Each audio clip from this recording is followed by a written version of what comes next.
ఓం నమ శివాయ.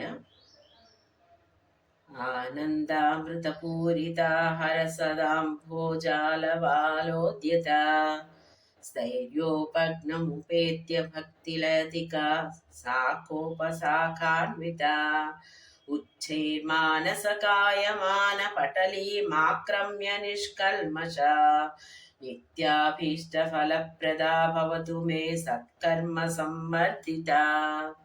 సంధ్యారంభ విజృంభితం శృతిశిర స్థానాంతరాధిష్ఠితం సప్రేమ భ్రమరాభిరామ మసకృత్ సద్వాసనాశోభితం భోగీంద్రాభరణం సమస్త సమన పూజ్యం గుణావిష్కృతం సేవే శ్రీగిరిమల్లికార్జున మహాలింగం శివాలింగితం భృంగీచానటనోత్కట కరిమదగ్రాహీ స్ఫురన్మాధవ హ్లాదో నాదయుతో మహాసితవపు పంచే శుణాచాదృతః సత్పక్షసుమనో వనేషు స పునః సాక్షాన్మదీయే మనో రాజీవే భ్రమరాధిపో విహరతాం శ్రీశైలవాసీ విభుః.